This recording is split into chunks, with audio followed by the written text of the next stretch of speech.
के अडानी अंबानी का नाम उन्होंने लेना बंद क्यों कर दिया? क्योंकि मुझे याद है, न जाने पिछले कुछ समय से, कई सालों से राहुल गांधी लगातार यही कहते रहे हैं कि सूट बूट की सरकार है, 5 लोगों की सरकार है, उद्योगपतियों को सारा पैसा दे दिया, देश के गरीबों का पैसा अडानी अंबानी को दे दिया।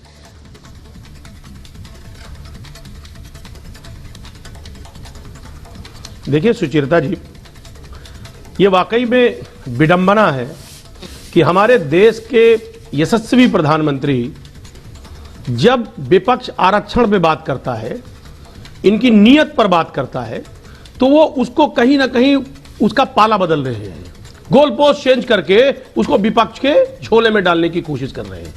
यही अडानी अंबानी की बात हो रही है। अडानी और अंबानी से जो रिश्ता है बीजेपी का, ये मुझे लगा किसी को बताने की जरूरत नहीं है, जग जाहिर है। क्या नहीं दिया इन 2 उद्योगपतियों को माननीय मोदी जी ने?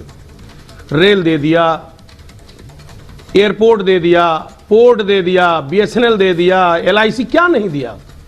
अब सवाल इस बात का है कि जब खुलासा होने की बात आ गई और जब जग जाहिर हो गया तो कह रहे कि साहब गुगली मार दिया। ये कौन सी गुगली है? अरे भाई, झूठ की इम्तिहान होती है और जनता को क्या समझा जा रहा है? यह समझा जा रहा है कि जनता कुछ जान ही नहीं पा रही है। जो आप कह रहे हैं उससे वाकफियत नहीं है जनता की।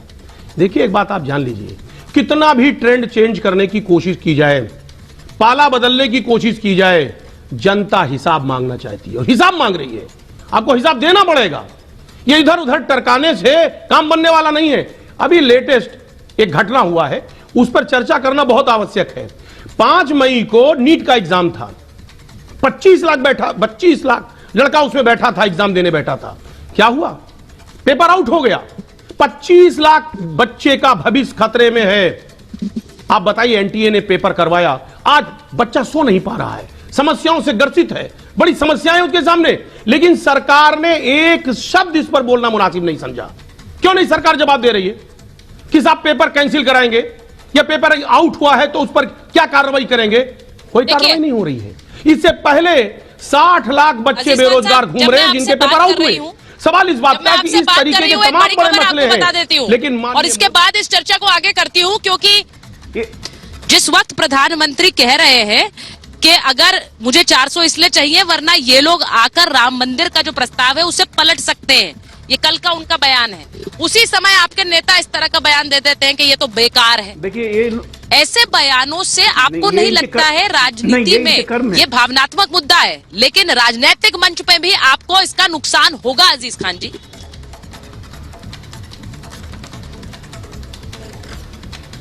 देखिए सुचेता जी, ये दुर्भाग्य है कि आज सत्ता में जो लोग बैठे हैं राम मंदिर पर इस तरह बयान दे रहे हैं कि साहब कांग्रेस आएगी तो राम मंदिर में बाबरी ताला लग जाएगा। कितना दुर्भाग्यपूर्ण बयान है।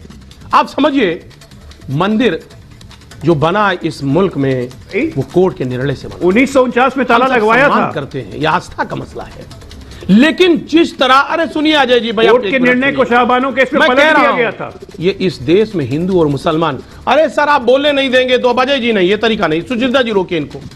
इस मुल्क में हिंदू और मुसलमान एक साथ रहता है और रहना पसंद करता है, लेकिन कुछ लोग ऐसे हैं जो मंच पर चढ़कर हिंदू और मुसलमान को अलग करने की बात करते हैं, मंगलसूत्र की बात करते हैं। हमारे देश के प्रधानमंत्री ऐसी बात करते हैं। दुखद है, प्रधानमंत्री को अपनी उपलब्धियों पर बात करनी चाहिए। आज वो मंगलसूत्र की बात करते हैं कि साहब मंगलसूत्र छीन करके मुसलमानों में बांट दिया जाएगा। इससे यह पता चलता है कि आपके पास बताने के लिए कुछ नहीं है। 10 साल की उपलब्धियां आपने काम नहीं किया। अगर वाकई में होता तो आप हिंदू और मुसलमान, और अजय जी अभी ये भी हिंदू और मुसलमान के अलावा कोई बात नहीं कर रहे हैं। अरे बताइए ना आपकी उपलब्धियां, आप बताइए क्या रोजगार आपने लोगों को दिया, महंगाई कम की कि नहीं की। आज नौजवान, यही नौजवान, इसी ने आपकी सरकार बनाई थी, इसी किसान ने आपकी सरकार बनाई थी, बड़ी उम्मीद के साथ बनाई थी। आपने ख्वाब दिखाया था, सपने दिखाए थे, आज उसके सपने टूट गए। अब वो सपने संजोना नहीं चाह रहा है, क्योंकि माननीय मोदी जी ने कहा था अच्छे दिन आने वाले हैं, सब कुछ बदलने वाला है। आज बुरे दिन आ गए। उम्मीद कर रहा है नौजवान, किसान उम्मीद कर रहा था, लेकिन आप उस पर जवाब देने के बजाय हिंदू, मुसलमान और तमाम ऐसी बातें करके इस देश को गुमराह करना चाहते हैं। क्या जनता मूर्ख है क्या? वो बेरोजगारी पे बात नहीं करेंगे आप रोजगार की बात करिए। क्या रोजगार आप दे रहे हैं? आप महंगाई की बात करिए। आज नौजवान जो हमारा फ्रस्ट्रेटेड है, नीट का मैंने इससे पहले जिक्र किया, अभी लेटेस्ट एग्जाम हुआ, पेपर आउट हो गया, 25 लाख बच्चे का भविष्य अंधकार में हो गया। आपने एक स्टेटमेंट दिया, बीजेपी ने एक शब्द बोला उसमें नीट पे नहीं बोला।